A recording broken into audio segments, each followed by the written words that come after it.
ಬಹಳ ಹಿಂದಿನ ಕಾಲದಲ್ಲಿ ಸ್ವರ್ಗದಲ್ಲಿ ಮಲ್ಲಿಕಾ ಎಂಬ ಅಪ್ಸರೆ ಇದ್ದಳು. ಅವಳ ನೃತ್ಯ, ಅವಳ ಹಾಸುಹಾಸು, ಅವಳ ದೇಹದಿಂದ ಬರುತ್ತಿದ್ದ ಸುಗಂಧ ಎಲ್ಲವೂ ದೇವತೆಗಳ ಮನಸ್ಸು ಹರುಷಗೊಳಿಸುತ್ತಿದ್ದವು. ಅವಳ ಹೆಸರೇ ಮಲ್ಲಿಕಾ, ಅಂದರೆ ಮೃದು ಸುಗಂಧದ ದೇವತೆ. ಅವಳ ನೃತ್ಯದಲ್ಲಿ ಬ್ರಹ್ಮ, ವಿಷ್ಣು, ಶಿವರೆಲ್ಲರೂ ಸಂತೋಷಪಟ್ಟು ಆಶೀರ್ವದಿಸಿದ್ದರು.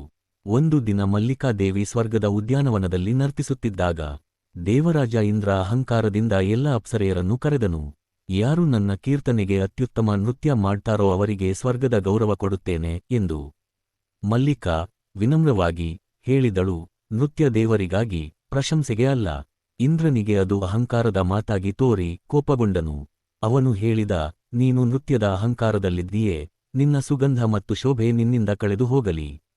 ನೀನು ಭೂಮಿಯ ಮೇಲೆ ಹೂವಾಗಿ ಹುಟ್ಟಬೇಕು ಎಂದು ಶಾಪ ನೀಡಿದನು. ಮಲ್ಲಿಕಾ ಕಣ್ಣೀರು ಹಾಕುತ್ತಾ ವಿಷ್ಣುವಿನ ಮುಂದೆ ಪ್ರಾರ್ಥಿಸಿದಳು, ಸ್ವಾಮಿ, ನಾನು ನೃತ್ಯವನ್ನು ಪ್ರೀತಿ ಮಾಡಿದ್ದೆ, ಅಹಂಕಾರವಲ್ಲ. ನನ್ನ ಶಾಪವು ಜನರಿಗೆ ಉಪಕಾರಿಯಾಗಲಿ. ವಿಷ್ಣು ದೇವರು ನಗುಮಾಡುತ್ತಾ ಹೇಳಿದರು, ಮಲ್ಲಿಕೆ, ನೀನು ಹೂವಾಗಿ ಭೂಮಿಯಲ್ಲಿ ಅರಳುವೆ. ನಿನ್ನ ಸುಗಂಧ ಜನರ ಮನಸ್ಸು ಶಾಂತಿಗೊಳಿಸುತ್ತದೆ. ನಿನ್ನ ಹೆಸರು ಮಲ್ಲಿಗೆ ಆಗಲಿ, ನಿನ್ನ ಹೂ ದೇವರ ತಲೆಯ ಮೇಲೆ ಅಲಂಕರಿಸಲಿ. ಕಾಲ ಕಳೆದ ನಂತರ ಶಿವನು ಪಾರ್ವತಿಗೆ ಹೂಗಳಿಂದ ಮಾಲೆ ಕಟ್ಟುತ್ತಿದ್ದಾಗ ಮಲ್ಲಿಗೆ ಹೂದ ಮೃದು ವಾಸನೆ ಆತನ ಹೃದಯಕ್ಕೆ ಹತ್ತಿತು. ಶಿವನು ಹೇಳಿದ, ಈ ಹೂವಿನಲ್ಲಿ ತಪಸ್ಸಿನ ಶಕ್ತಿಯಿದೆ.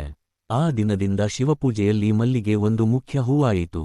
ಭೂಮಿಯ ಮೇಲೆ ಮಲ್ಲಿಗೆ ಹೂ ಮೊಟ್ಟಮೊದಲು ಅರಳಿದ ಸ್ಥಳ ದಕ್ಷಿಣ ಭಾರತದ ಶಕ್ತಿಪೀಠಗಳಲ್ಲಿ ಒಂದೆಂದು ನಂಬಿಕೆ. ಒಂದು ವೃದ್ಧೆ ದೇವಿಯನ್ನು ಪ್ರಾರ್ಥಿಸುತ್ತಿದ್ದಳು, ನನ್ನ ಮಗ ಯುದ್ಧಕ್ಕೆ ಹೋಗಿದ್ದಾನೆ, ಅವನಿಗೆ ಕಾವಲಿರಲಿ. ಅವಳ ಕಣ್ಣೀರು ಹೂದ ಮೇಲೆ ಬಿದ್ದವು ಮತ್ತು ಹೂವು ದೇವಿಗೆ ಅರ್ಪಿಸಲ್ಪಟ್ಟಿತು. ಅಂದು ರಾತ್ರಿ ಅವಳ ಮಗ ಸುರಕ್ಷಿತವಾಗಿ ಹಿಂದಿರುಗಿದನು. ಆ ದಿನದಿಂದ ಮಲ್ಲಿಗೆ ಹೂವನ್ನು ಮಾತೃಕೃಪೆಯ ಸಂಕೇತ ಅಂತ ಪರಿಗಣಿಸಲಾಯಿತು.